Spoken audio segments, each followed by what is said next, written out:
Joining me now is Mark Howden. He is the Director of the Institute for Climate, Energy and Disaster Solutions at the Australian National University.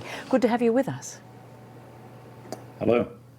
So let's start with that controversial comment from the president of the COP28 Climate Summit, Sultan who last month said there is no science behind demands for the phase-out of fossil fuels. He now says he was misinterpreted and is strongly defending his commitment to climate science and limiting global warming to 1.5 degrees above pre-industrial levels. So what is your reaction to this, and are you convinced he was misrepresented? Look, I can't comment on whether he's misrepresented or not, but my assessment of the interview was that was exactly what he meant. And in contrast to what he indicated, there's plenty of science. So, for example, the International Energy Agency has put out their net zero pathways, which was widely publicised at the time. He would have known about that. The Intergovernmental Panel on Climate Change documents hundreds of scenarios which are consistent with 1.5 degrees and which maintain sustainable development. And so there's plenty of science there if you want to look for it. Right, and of course the problem for Sultan is that he also previously said the phase out of coal, oil and gas would take the world back into caves. So of course the question has to be, should an oil-rich nation be presiding over a group of countries charged with the job of fighting climate change? Well, I'll address the caves comment first. And in contrast to the comments made by the Sultan, letting climate change rip, so having high levels of emissions, high levels of climate change, is the sort of scenario that does result in massive economic damages and affects the livability and security of our homes, if you think of our homes as our caves. So quite the opposite of what the Sultan says.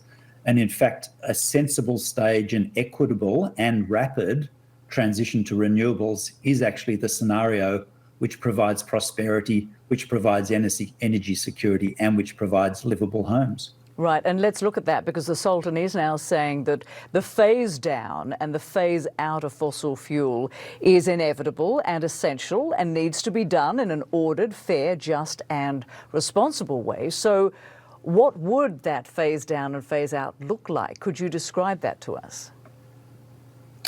Well, interestingly, the definitions of phase out and phase down are not set. They're interpretable in whatever way you want them to be, and nor does it include a time frame for the change. So what the science says, we have to remove fossil fuels effectively by around about 2040, down to net zero, which is effectively a phase out, if we're to keep to 1.5 degrees. So I would call that rapid. I would hope that we do it in a sensible and staged and strategic way. I don't see disorderly transitions as being to the benefit of anyone, but we do need to act rapidly if we're to avoid the worst damages of climate change. And of course, it is worth mentioning that the fossil fuel industry nearly quadrupled registrations at the Climate Summit since last year, according to a watchdog report. Why do you think that's the case? Well, my interpretation is that the fossil fuel industry is starting to see this as a real threat to their future profitability, and they're mustering their forces to prevent the changes that may impede the expansion of their industries.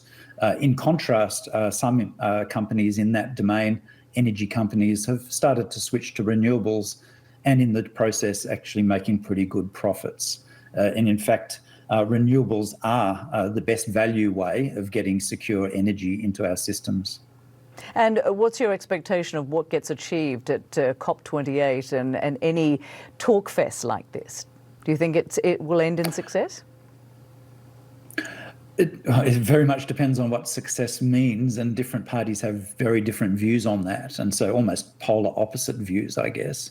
What I think is going to happen is there'll be some significant discussions about the text, but we won't necessarily land on conclusions with the phase down and phase out, which are going to satisfy those people who want to avoid exceeding 1.5 degrees by any substantial amount. I suspect that there will be a lot of talk about alliances. There'll be a lot of side events and side shows that look really good. And that, to some extent, does have the risk of taking the attention away from the key issues, which are negotiating the text, which then applies to all countries in terms of reducing their emissions and adapting to climate change. Mark Howden, thank you so much for joining us and sharing your perspective on this issue. Appreciate it. Thanks very much.